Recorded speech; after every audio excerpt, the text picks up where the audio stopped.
como que você indica um caminho de leitura? Porque existem aqueles que fazem a leitura e vai passando uma página para outra, independente se vira a página e assimilou uma coisa ou não. Tem outros que, enquanto não assimila, não vai prosseguindo. E tem outros que leem, aí depois volta e relê e vai escrevendo e usam para escrever e tal.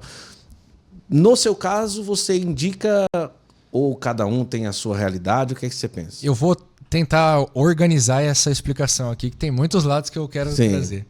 Vamos começar. Primeiro lugar, eu acredito que a gente pode pensar na leitura como um diálogo. Essa é a primeira coisa. Leitura é um diálogo.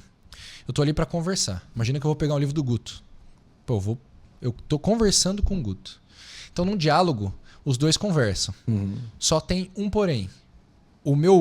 A pessoa que está conversando comigo, meu interlocutor, o professor, que é quem escreveu o livro, ele é ausente.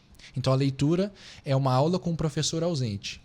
Então, eu faço pergunta, só que eu mesmo tenho que encontrar a resposta, porque você não está ali para me responder. Sim. Só o que você escreveu.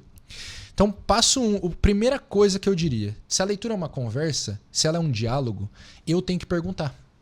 Porque se eu pergunto, eu aprendo melhor. A primeira coisa é fazer perguntas para o livro. E a pergunta pode começar do jeito mais simples que você imagina. Eu leio a capa, tá lá a capa, produtividade lenta. O que quer dizer produtividade lenta? Porque a pergunta ela dá um primeiro passo pra gente, que é estabelecer algum tipo de parâmetro. A gente aprende melhor por comparação ou por conformidade. Eu penso numa coisa aí, eu tenho uma ideia do Guto, eu chego aqui e a minha ideia se conforma. O Guto era daquele jeito mesmo que eu pensei. Ou eu aprendo por contraste. Sim. Igual ontem eu conheci umas meninas que trabalham para mim, mas é a distância. Primeira vez que eu vi elas pessoalmente. Achei que você era mais alto. A gente aprende por contraste. Então, o parâmetro ajuda a gente a aprender. Eu faço pergunta, a pergunta já me ajuda a criar uma primeira imaginação. Sim. Por isso que eu diria, segundo ponto, é muito bom tentar adivinhar o que tem num livro. Porque mesmo que você erre, você estabeleceu um parâmetro e o contraste te ajuda a memorizar com mais facilidade. Então vamos guardar essa parte do diálogo. Perguntar para o livro. Segunda coisa, num diálogo, o mais importante não é eu decidir de cara se você está certo ou errado, se você está falando a verdade ou a mentira. A primeira coisa é eu te entender. Então a primeira coisa que eu devo ter de postura de estudante num livro é suspensão da descrença. Eu não vou criticar o autor, eu não vou ver se ele está falando a verdade. É assim, Hugo de São Vítor no Opúsculo sobre o modo de aprender e meditar. A humildade é fundamental ao estudante. A frase é outra ali, mas é a primeira frase daquele opúsculo. Ela é imprescindível. Então, eu quero entender o que o cara está dizendo. Eu tenho que entender como ele pensa. Eu tenho que entender por que ele pensa desse jeito. Depois de entender entendi o que ele pensa. Agora eu posso. Concordo. Discordo, é verdade, é mentira. Aí eu posso começar o processo mais crítico da coisa. No livro Como Ler Livros, existe um livro para aprender a ler livros, né? Isso é muito bom. O Mortimer Adler, ele fala que existe a leitura para adquirir conhecimento. Ele chama de leitura de entendimento. É como se o professor, o cara que escreveu, ele está aqui e eu que sou aprendiz estou aqui. Qual é o meu trabalho no livro? Eu percorrer essa distância entre nós. Esse é o meu trabalho. Por isso que ler é difícil. E por isso que, normalmente, quanto melhor o livro, mais difícil tende a ser esse processo, porque a distância é maior. Claro que tem o livro, tem o cara que é inteligente, mas ele não é bom escritor. Aí você vai pegar um livro difícil porque ele não é um bom comunicador. Sim. Mas isso é uma outra questão. Só quando eu pego um livro bom e o professor ele está num patamar muito acima do meu, eu vou ter que percorrer essa distância. O que me leva ao nosso terceiro ponto. Eu não entendo um livro inteiro de uma vez só. Acho que é Jorge Luiz Borges que falava que para entender um livro eu preciso ler muitos livros. Que eu volto naquele negócio da memória. Quanto mais eu leio, mais repertório eu tenho. Quanto mais repertório eu tenho, pensa no armazém, mais coisas eu tenho lá dentro. É como se mais ferramentas eu tivesse para entender o próximo livro. Então, cada vez que eu leio um livro e eu aprendo com ele, o próximo eu tendo a ler melhor, a entender mais. É por isso que tem livro que a gente vai voltar depois de 3 anos e vai entender coisas que a gente não entendia. Porque nós temos mais repertório. E repertório não vem só da leitura, ele vem da nossa experiência. Então, eu nunca tinha vindo aqui. Aí eu venho para cá, é uma nova experiência. É igual quando eu fui, com 17 anos fui para a França. Aí, cara, eu estudei com turco, com gente da República Tcheca, com gente da Moldávia, da Romênia, China, Vietnã, francês, americano. Então, conhece muita coisa nova, muito repertório novo para os seres humanos, para entender as pessoas. Então acho que esse terceiro ponto é importante. Você não vai entender o livro inteiro e tá tudo bem. O Adler fala lá no livro dele que é melhor entender 50% do que nada. Então, eu posso ficar um pouco em paz de não entender 100%. E saber que... ter a percepção de que, esse livro eu vou ter que pegar ele de novo em algum momento.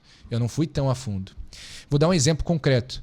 Esses dias eu li um livro de um coreano, chama Byung-Chul Han, Sociedade do Cansaço. Fala com a nossa realidade. Descreve muito, de uma forma muito interessante, uma das razões de a gente ter burnout. Sim.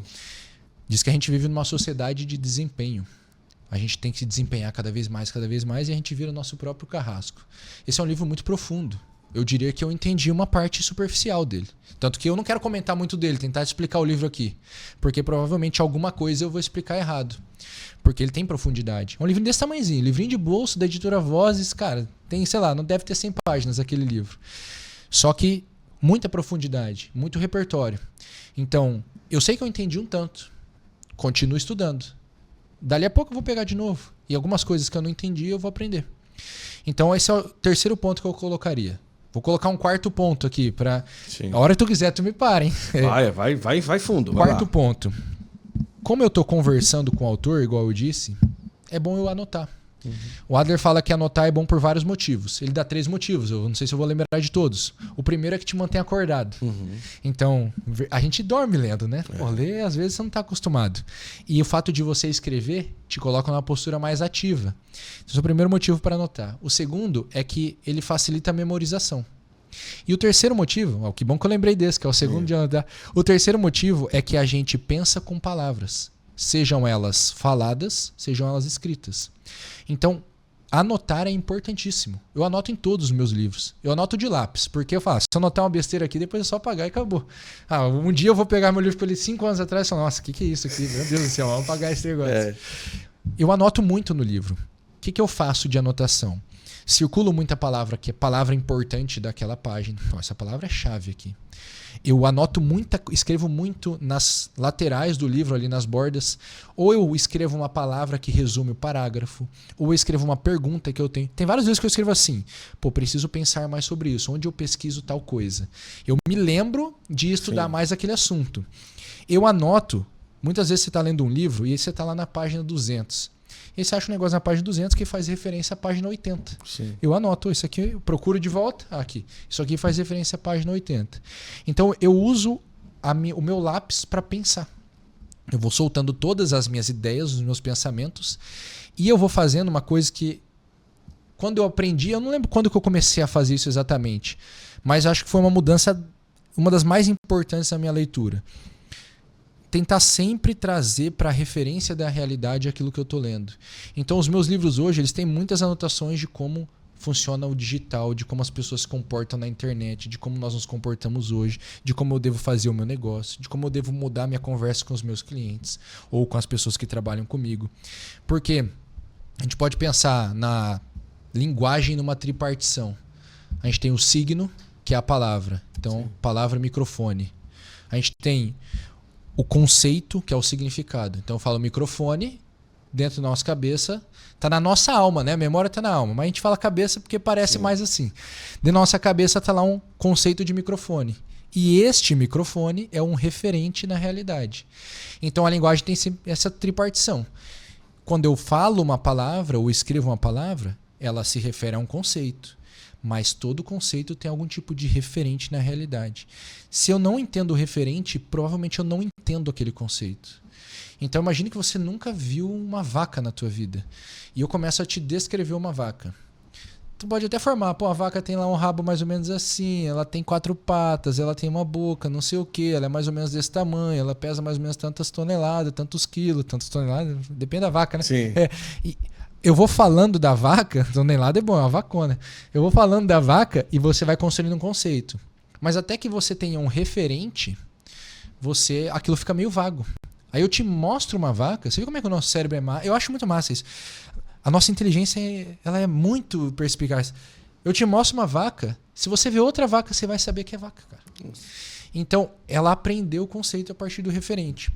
Eu falo a vaca, fica fácil de mostrar um referente, mas quando é, por exemplo, o amor, é um referente mais difícil de ver. Então, você pode contar uma história, né? Eu lembro dessa história, está no primeiro livrinho lá da coleção do Instituto Hugo de São Vítor, das Artes Liberais. O cara tá sentado ao redor da fogueira com outros amigos dele lá, os caçadores, todo mundo lá com seu arco e flecha, e ele tá com uma dor no coração, cara. Tô com uma dor no coração, não sei explicar. Vi uma menina lá, não sei mais assim, pô, vê aquela mulher lá, e agora que eu tô longe dela, parece que tem uma flecha furando o meu coração e queimando o meu coração. O que é isso? É o cara tentando dar um referente para que é o amor. Porque o que ele tem de artifício, de repertório ali, é a flecha, é o coração, é o fogo, é a dor, que a gente consegue sentir a dor física. Então ele vai tentando dar um referente para o amor. Então quando a gente está lendo um livro, o exercício de trazer aquilo para referência da realidade é fundamental. Por isso que eu gosto daquela definição. Ler é como estar num sonho dirigido acordado. Eu penso assim, você que é o autor do livro está dirigindo o carro e eu estou sentado no banco do passageiro. E tu vai me mostrando. Olha ali as árvores, olha ali não sei o quê, olha a cidade ali, olha aquele prédio. E eu vou me deixando guiar pelo autor, apreendendo a descrição dele, mas sempre tentando achar o referente. Porque se eu acho o referente, eu entendo o livro.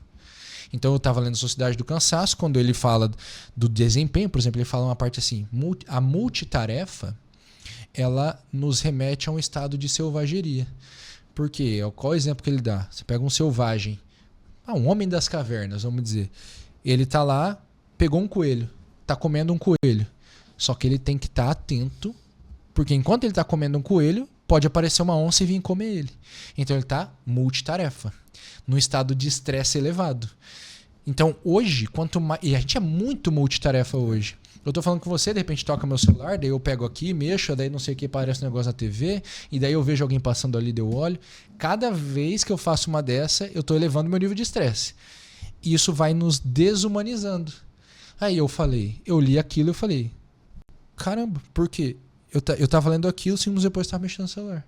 Eu falei, cara, impressionante, é isso mesmo. Eu tô perdendo a minha humanidade e eu tô entrando num estado mais bárbaro mesmo. É realmente, eu consigo ver na minha vida o que ele tá falando, porque daí eu saio daqui e aí o meu filho começa a chorar porque ele tem 3 anos de idade e ele tá aprendendo as coisas ainda, e eu fico estressado com ele. Por quê? Porque eu tô com um nível de estresse elevado, porque eu tô toda hora tentando fazer 15 coisas ao mesmo tempo. Aí, todas as vezes que na minha vida eu falei, eu vou abandonar isso, eu vou guardar o celular, por exemplo, o meu escritório é em casa, só que é uma edícula, é um anexo à minha casa. Agora eu deixo o celular no escritório, aí eu vou para dentro de casa. Meu filho adora Frei Gilson. Aí eu vou com o celular, ele quer ver Frei Gilson no celular. E é engraçado que é uma música pro meu filho, ela dura 5 meses. A gente colocou, é mais impressionante. A gente colocou Noite Feliz no dia 25 de dezembro, eu ouvi Noite Feliz até mês passado. A Noite Feliz do Frei Gilson Encontra. Decorei todas as coisas que acontecem. Então, meu filho, cadê o Frei Gilson? Não, agora o papai tá deixando o celular no escritório. Ah, por quê? Não, porque eu quero ficar mais com você. Porque tava dia que eu tava lá, meu filho brincando na sala e mexendo no celular. E eu não tava mexendo em nada importante, eu tava só mexendo no celular. Então, toda vez que eu saio do estado de multitarefas, eu começo a recuperar minha atenção, eu fico mais calmo. Eu vejo que eu vou ficando mais humano. Eu falei, opa, esse livro está descrevendo isso daqui. Então, isso me ajuda a entender melhor o que ele está falando no livro.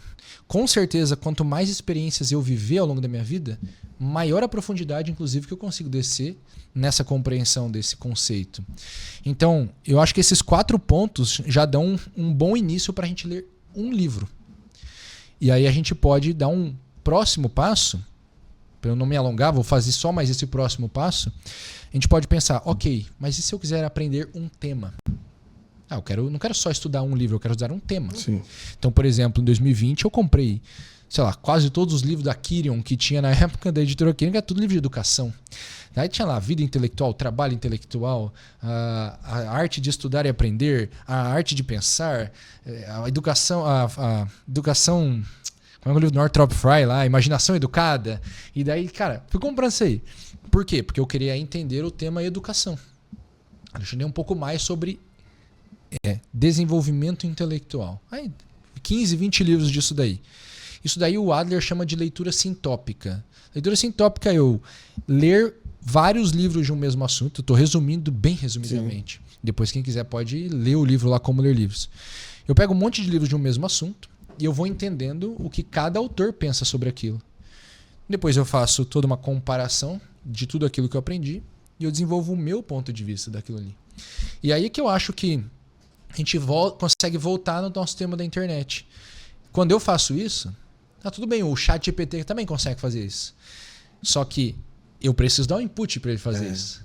Quando eu faço isso, a hora que eu for fazer um vídeo, a hora que eu for escrever um texto, o que eu tenho a dizer, outra pessoa não vai colocar no ChatGPT. Porque ela não tem este repertório que eu tenho. Mesmo que o chat tenha o repertório, ela não consegue extrair dele o repertório da mesma forma. Então eu vou extrair com as minhas histórias, com as minhas experiências, com o meu ponto de vista. E tudo isso vai contribuir para eu ter um ponto de vista único que vai aparecer e vai falar, opa, as pessoas vão olhar e falar, eu quero ouvir mais deste ser humano aqui e não deste outro chat GPT. O que você lia quando você tinha 13, 14, 15 anos? Cara, eu comecei lendo criancinha, olha que coisa. Minha tia, ela falava que tinha um cara que batia de porta em porta vendendo livros. E vendia 3 livros por R$10. Então era um negócio meio miscelâneo, assim, tinha um pouco de tudo. Minha tia e minha mãe, elas pegavam o livro no lixão. Tem foto delas no lixão que elas um dia tiraram. Porque minha avó não tinha dinheiro pra comprar livro. Então minha tia é a irmã da minha mãe que ficou tia solteirona. Coitada, se ela ver isso, não sei se ela ficar triste, ó. Mas é o que é, né? E aí, ela sempre me dava livros. Toda semana ela me dava livro. Então ela me dava esses livrinhos, meio miscelânea, e meu pai lia pra mim fazendo teatro. Então meu pai me ensinou a entrar na história. Então ele lá, sei lá, os 3 porquinhos era um teatro, cara. Uma bagunça lá dentro de casa. Ele imitava o porquinho, imitava o lobo e não sei o quê. E aí eu fui crescendo e o meu tio tinha uma coleção de gibi do Seninha. Olha legal. Só. Meu tio tinha lá, uma caixa, não sei quantos gibi, mas tinha muito, hein? Aí foi a primeira coleção zona que eu ganhei. Aí eu li todos aqueles gibi lá, li dezenas de vezes, eu acho, cada um. Muito. Aí eu comecei a ler um monte de coisa. Volta ao Mundo em 80 Dias. Li depois mais adolescente, Senhor dos Anéis, Hobbit, Harry Potter. Quando eu era criança eu tinha um negócio chamado A Turma dos Tigres, cara, que era muito massa. Era um livro. E a Turma dos Tigres era um grupo de detetives. E todo final de capítulo você tinha um enigma para desvendar. Sim. E eu adorava aquele negócio. E minha mãe ia comprando assim, livro no sebo. Então tinha um pouco de literatura. Eu li Machado de Assis, Lima Barreto, um pouco de literatura, mais literatura tradicional, clássica, sim, assim. Mas muita coisa perdida, assim, muito livro de criança, essas coisinhas, historinhas.